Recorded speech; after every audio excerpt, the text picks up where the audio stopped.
Let's customize this resin Macho Man. First, we're going to add larger knee pads. Macho Man always wore long knee pads. So I'm going to take a Sharpie and I'm just going to draw a line where I want the knee pads to end. Sometimes I like to draw on the figure ahead of time before I put my primer on, just to kind of line up where I want everything to be. Next, we'll grab some Milliput Standard, mix it up, and then put it on the knee pad. If you wet the Milliput with your finger, you can make it completely smooth.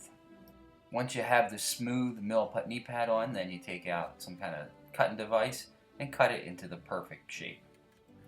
Now we have some nicer looking larger knee pads, and now we got to put the back piece on. It's always important to sculpt in layers, so you don't want to do the whole thing at once because then you'll be messing up what you already did when you try to move around the figure.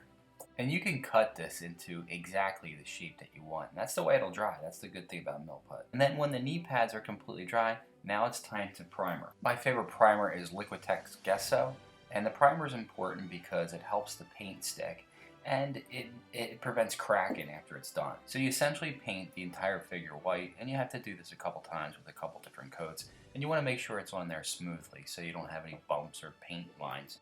To get a good lifelike skin color, you want to start with like a beige color and then just start adding brown, red, and orange until it resembles the tan you're looking for. Like some wrestlers are darker than others, obviously, so you'd add more brown. I like to start with the face because the eyes require the most skill, so I like to have that done and out of the way. Simultaneously, I'm going to hit the light spots.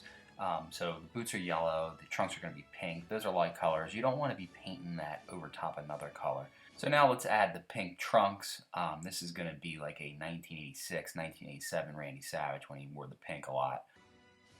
And you don't really have to be careful about getting it on his stomach or his legs because the skin color will cover that up. Now let's put in the white of the eyes here. This is one of the harder things to do because it's such a small area you're working with. Now it's time to put in the eyelashes. This is something I recently started doing, and it's essentially just a brown line over the top of the eyeball. And this will just give it a more lifelike look for the eyes. Next, you're ready to start painting in the rest of the skin color and cutting it in around those light colored items like the trunks and the knee pads. It's much easier to do it this way without getting paint on the areas that you don't want to. And you want the paint to go on as thin as possible because that gives you the best result at the end. Now Macho Man had blue eyes, so I'm going to take a little dab of blue on the tip of a thin paintbrush and just make a little tiny circle.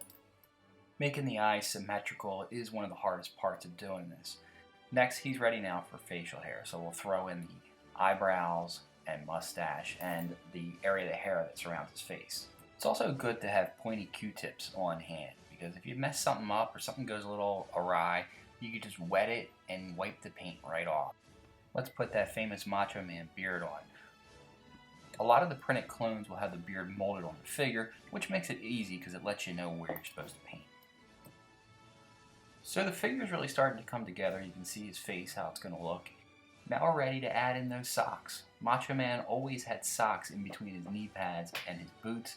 He never showed any skin in that area, so that should be painted all white. Now it's time to cut in that skin paint in the areas around the trunks and knee pads so that all these lines start looking more precise. The payoff for painting the light color items first is that you're going to have bright, vibrant knee pads, boots, and trunks when you're done. You have to apply the paint conservatively and keep this thin so that the skin doesn't get clumpy. Now I used to be against painting shoelaces because no actual LJN has their shoelaces painted. But after seeing other customs, I think it does make it look really nice. And the shoelaces are technically molded onto the figure, so that's how I justify it. I'm going to add the tape that Macho wears on his hands, and I'm going to use painter's tape. That way I can just slob the paint on, and then when I pull the tape up, it should look pretty nice. Painter's tape can be a pain in the butt, but that moment where you pull the tape off and your lines are perfect makes it worth it. I have some vinyl decals from Mike Smith.